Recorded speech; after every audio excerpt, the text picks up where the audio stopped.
Welcome back to the deep dive. This is the place where we dig into the overwhelming flow of history, all the complex data, and try to boil it down to the things you really need to know. Mm. And hey, if you're new here, maybe you're watching the video version or just found us, a big welcome to you. We're really glad to have you. We are. So yeah, if you're liking what you're hearing, maybe hit that like button, subscribe. It really helps us keep making these deep dives for you. It really does. Today, we're taking on a figure whose name is, it's synonymous with two completely opposite things. Total destruction on one hand. Exactly, total destruction, but also maybe the greatest connection the world had ever seen up to that point, up to the 13th century. We're talking about Genghis Khan. A huge topic. Huge. I mean, this is a man who built an empire that just dwarfed Rome. He brought this unprecedented stability with his laws, but at the same time, the chronicles frame him as like a divine punishment. Right. A wave of terror. A calculated wave of terror that wiped millions off the map. So the big question for this deep dive, looking at all the sources we have, is the paradox itself. Was he just a monster? A destroyer? Or a visionary. Or was he this revolutionary genius whose methods, no matter how brutal, maybe laid the groundwork for the modern world? It's never just one or the other, is it? Never. And that's why we're here. We're going straight into the sources to pull out some of those uncomfortable truths. Okay, let's unpack this. What's fascinating here is we have to start with the man, not the myth. The foundation of this empire wasn't built in palaces. It was forged in, sheer desperation. That's right. So before we get to the conquests and the terror, Yeah. we have to look at Temujin, his beginning. What does that brutal early life tell us about the ruthlessness that came later? It's really the ultimate survival story, isn't it? But the lessons he learned were terrifyingly practical. So he was born Temujin, probably around 1162, somewhere near the Onan River in modern-day Mongolia. And there was that prophecy right from the start. Yes, exactly. The sources are full of this prophetic drama.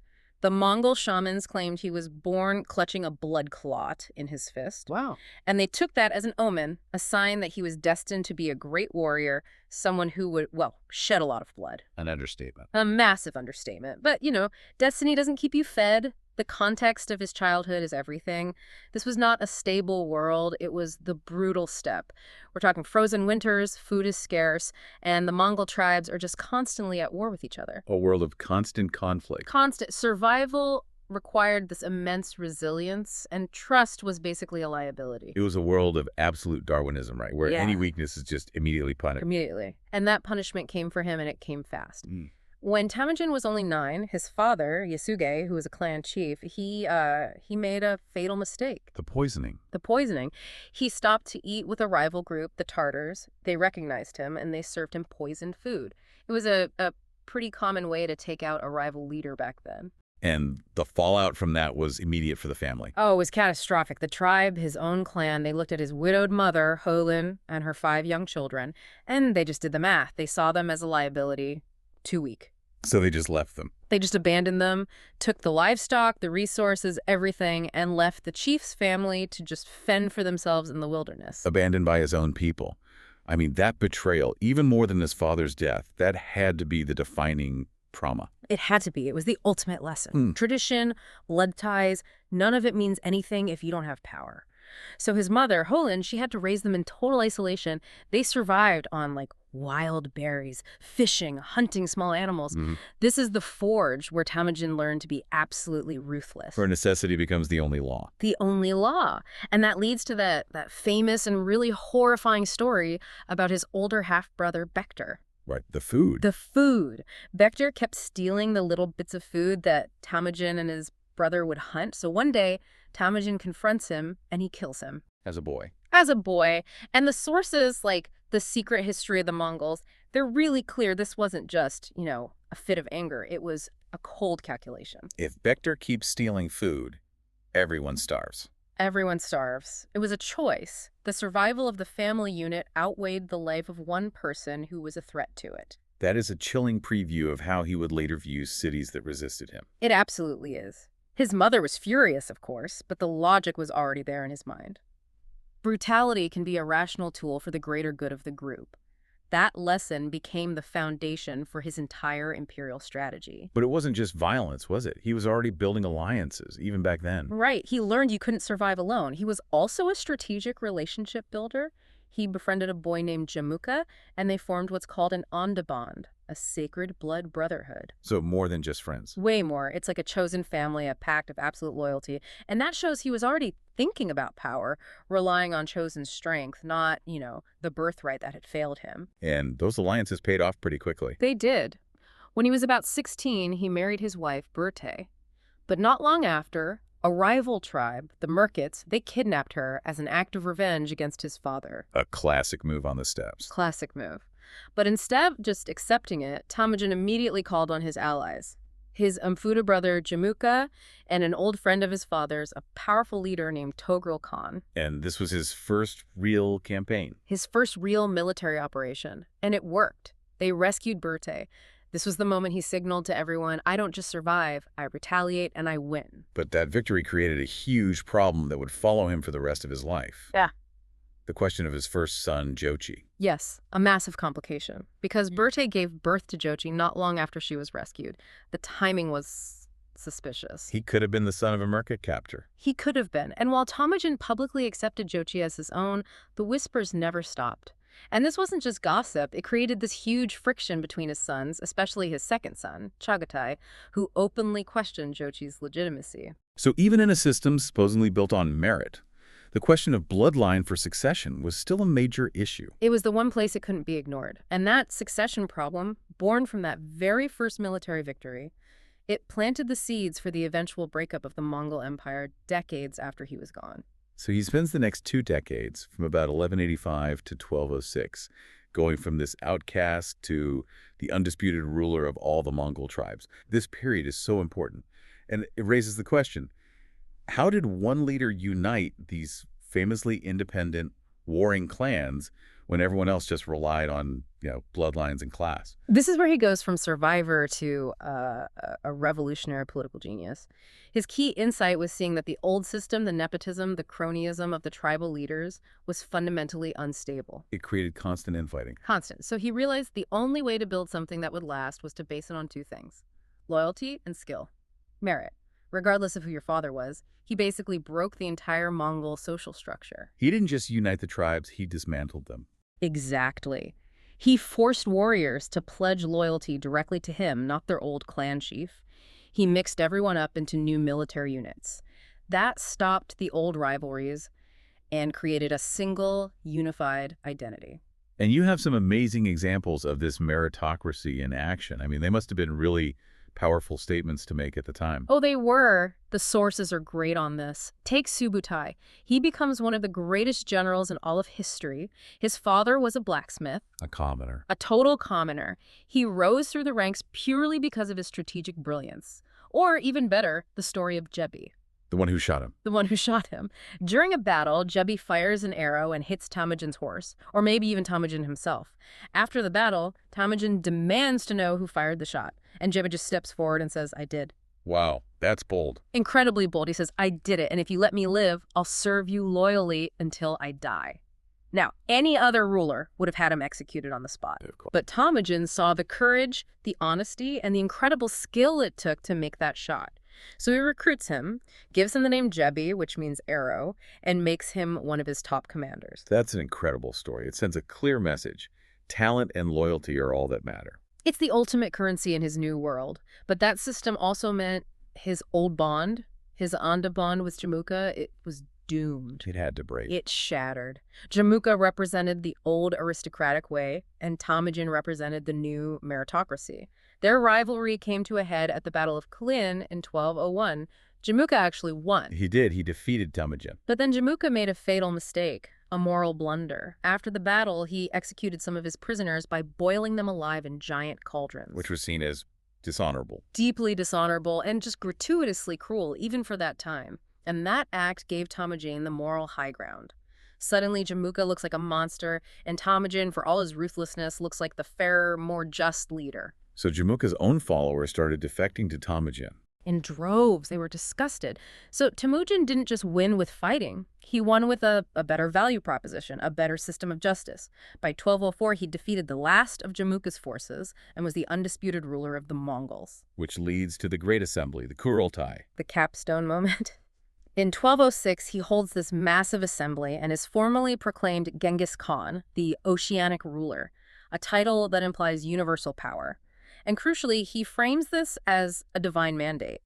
He says he rules by the will of the Tongri, the eternal blue sky. So to oppose him is to oppose heaven itself. Exactly. It gives a sacred justification to all the conquests that are about to come. And to govern this new nation, he needs a new framework, the Yasa. We hear about it being harsh, but what specifically made it so revolutionary? The Yasa, or the Great Law, was. It was unprecedented. It was a comprehensive code for everything. Justice, the military, trade, social behavior. It's what turned a bunch of raiders into an actual state. Okay, so what are some of the key principles? Well, yes, some were very harsh. Death penalty for stealing a horse, for example. Because in a nomadic society, that's like destroying a family's entire livelihood. Makes sense. It's also death for adultery, for treason.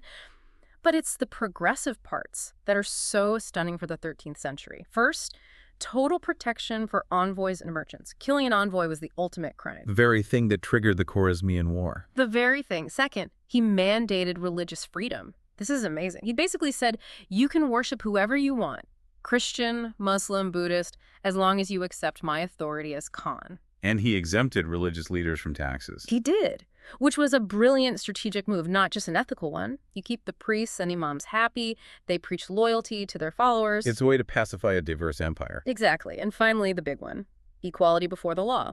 The Yasa applied to everyone, a prince, a general, a commoner. They all faced the same punishment for the same crime. And that sense of systemic justice, however brutal, was the bedrock of stability for his empire. So the Yasa creates the political stability. But to expand at the speed they did, they needed a military machine unlike anything the world had seen. The sources all describe this army as revolutionary. What were the specific innovations that made them so unstoppable against these huge, established empires? That's really the core of it, isn't it? Genghis Khan didn't invent the horse or the bow. What he did was engineer the perfect lethal synthesis of the two. The mounted archer. The mounted archer, the heart of the machine. And the key piece of tech was their composite bow. It was made of layers of horn, sinew, wood, all glued together. It was incredibly powerful for its size. More powerful than the European longbow. Significantly more. It could punch through armor, and a warrior could use it while riding at a full gallop. They practiced from childhood, so they were deadly accurate. They could even fire backward while retreating, the famous Parthian shot. Which gave them a huge tactical advantage. Huge. And their speed was their ultimate weapon. They could cover 50, 60 miles a day, no problem. If they were pushing it, maybe 100 miles. 100 miles a day? How is that even possible? Well, that's the thing. It's logistics. Each warrior had multiple horses. Maybe 3, 4, even 5. They'd switch mounts throughout the day to keep the animals fresh, so the army itself never had to stop. Like a relay system for themselves. Exactly. It just rendered traditional armies with their slow-moving infantry completely useless, and the organization matched the speed. The decimal system. Everything in units of 10. Tens, hundreds, thousands, and 10,000s, the Tumen. It wasn't just numbers, it standardized command and made it simple to coordinate massive armies across huge distances. And how did that structure enforce the kind of discipline you'd need for that? Through brutal collective accountability. The rule was simple. If one soldier in your unit of 10 ran away or showed cowardice, the entire unit of 10 was executed with him. Wow. So every single soldier was responsible for the courage of the other 9. Loyalty wasn't just a virtue, it was a survival mechanism. They were masters of psychological warfare, too. Oh, complete masters of deception. They perfected the feigned retreat. They'd pretend to break and run, luring the enemy army into a chaotic chase. Smelling victory. Exactly. And once the enemy was disorganized and overextended, fresh Mongol units that were hiding in reserve would just appear, surround them, and annihilate them. All of this requires incredible communication, though.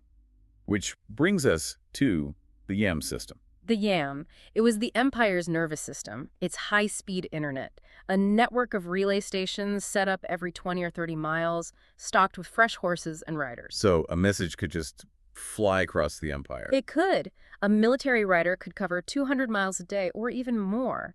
It meant Genghis Khan could be getting real-time intelligence from a battlefront hundreds of miles away and adjust his strategy accordingly. It was an incredible tool of command and control. But all this speed and cavalry is useless against a giant walled city. Right. And that's where their adaptability comes in. When they got to China and Persia and faced these massive fortifications, they didn't just give up. Genghis hired engineers from the people he conquered. So they learned siege warfare on the fly. They learned it and mastered it. They started building catapults, trebuchets, siege towers, even using early forms of gunpowder.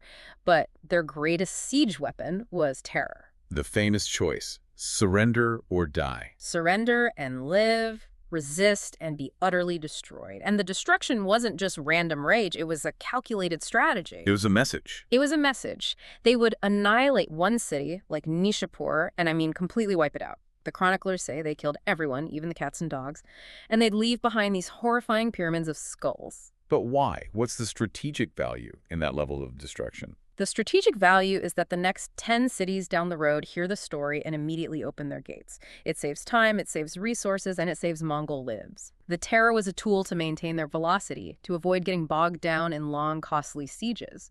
It was horrifying, but it was brutally effective. Okay, so the army is ready, the tribes are unified. Now comes the expansion. And first, he settles some old scores. He practically annihilates the Tartars, the tribe that poisoned his father.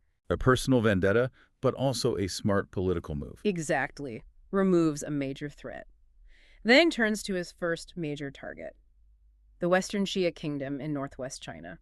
This was a key target because they controlled the trade routes. And they had fortified cities, which was a new challenge for the Mongols. A huge challenge. They struggled at first, but this is where they were forced to learn siege warfare.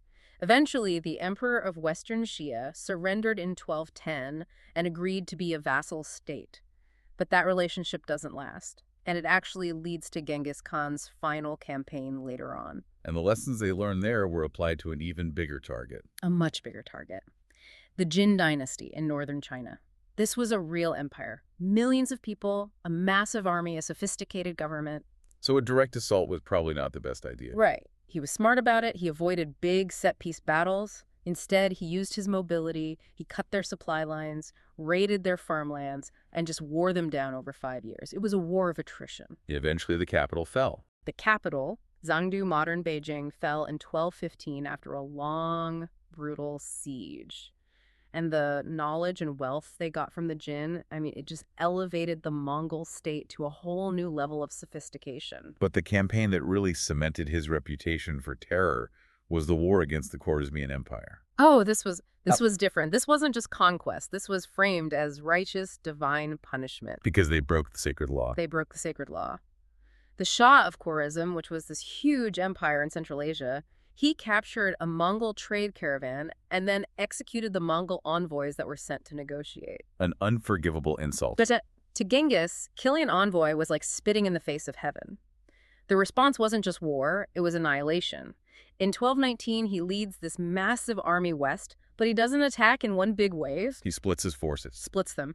He attacks the empire from multiple directions at once. The Shah had spread his forces out to defend his cities, so Genghis's divisions could just pick them off one by one. It was a strategic masterpiece. And the level of destruction was unprecedented. It's the darkest chapter. When the city of Bukhara fell, Genghis supposedly stood in the main mosque and told the people, "I am the punishment of God. If you had not committed great sins, God would not have sent a punishment like me upon you." He's not just a conqueror, he's an instrument of cosmic justice. Exactly. And at the city of Merv, which was one of the biggest cities in the world at the time, they rose up after surrendering.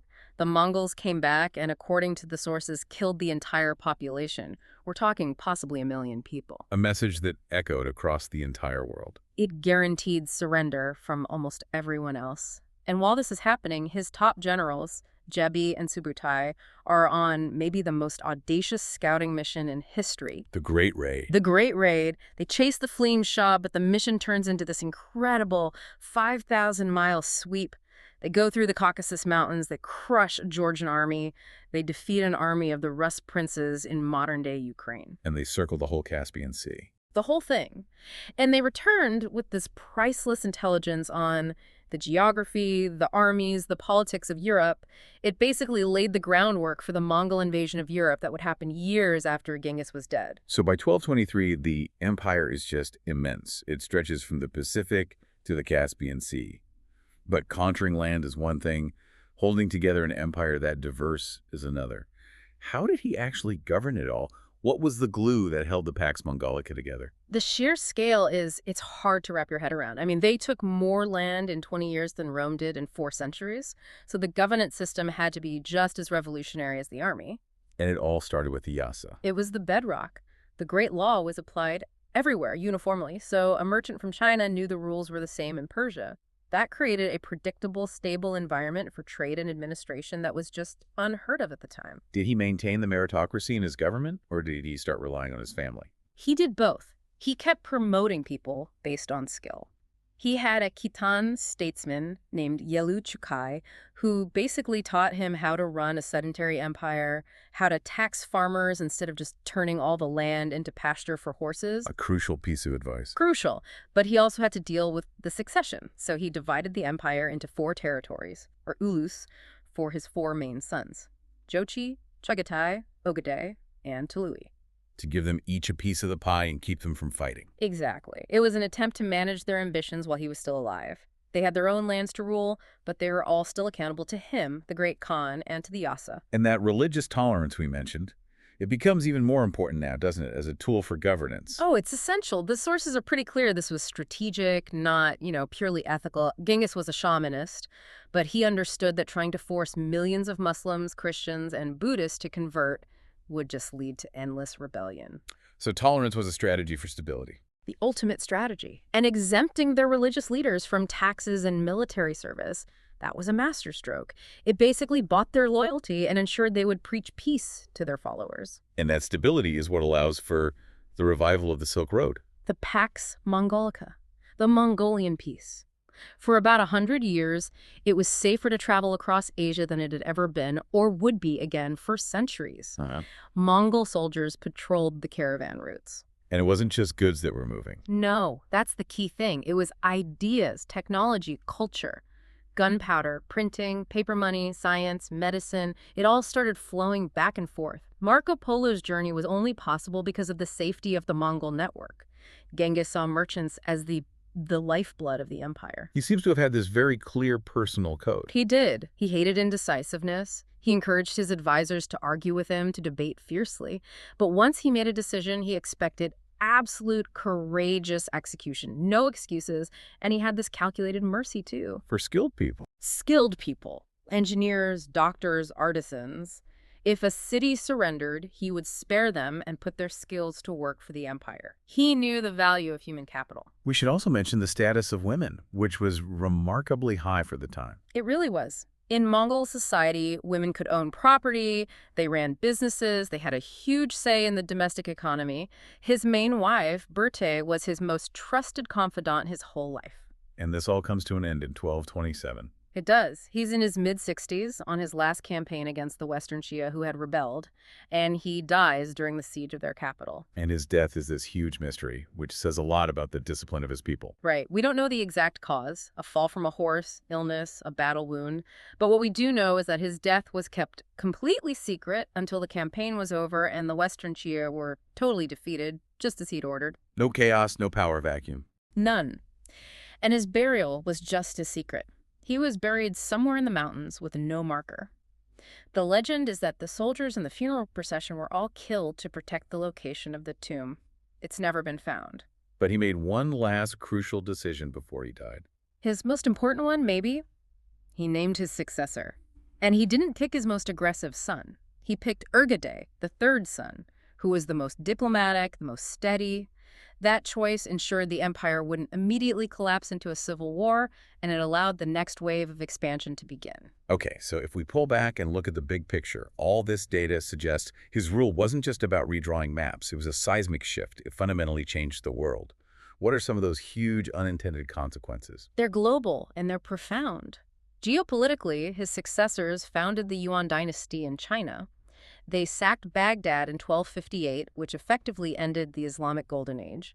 Their invasions of the Risk Principalities reshaped the future of Russia. He was like a global reset button. But some of the biggest impacts were things he could never have predicted. Not at all. Let's talk about the biological impact. The Pax Mongolica, that century of safe, easy travel. It created the perfect highway for a global pandemic. The Black Death. The Black Death. Before the Mongols, trade routes were fragmented and slow, which acted as a sort of natural quarantine. But the Mongol road system connected everything so efficiently that disease could travel from Asia to Europe at terrifying speed. So he connected the world, but he also connected its plagues. He did. He inadvertently created the vector for a biological catastrophe that would kill a third of Europe's population.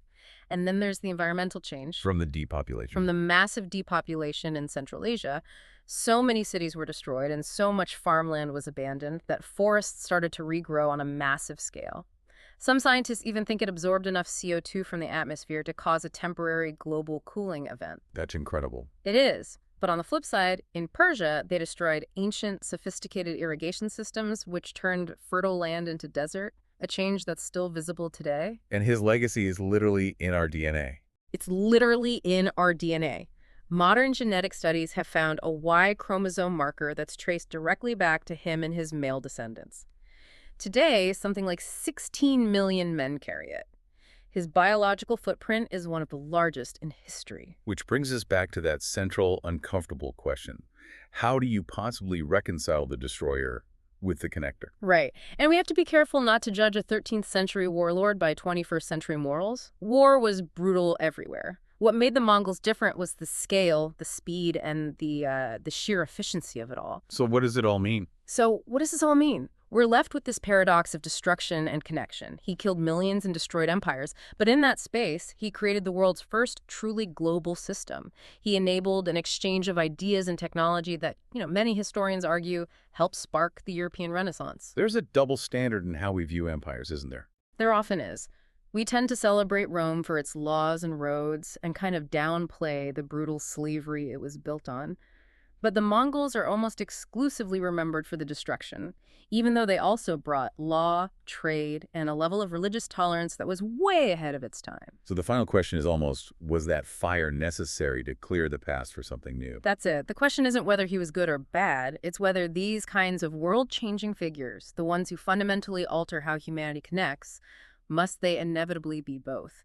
A destructive force that clears away the old, tangled world to make room for something new and global to grow. So we followed this journey. From an abandoned kid fighting for scraps to the ruler of the largest land empire in history. He was a strategic genius, a ruthless lawgiver, and a unifier who gave the world the Pax Mongolica. He's the ultimate historical paradox. He really is. And maybe, despite all his achievements in law and conquest, his most lasting legacy is the one he never intended. The profound biological and environmental shift he started. The way he literally changed the climate and, by connecting the world, created the highway for the Black Death, which reshaped the planet forever. It makes you think, doesn't it? What unseen consequences are we setting in motion today with our own technologies, trying to connect our own world? It's something to think about. Definitely. Thank you so much for joining us on this deep dive. We really appreciate you listening.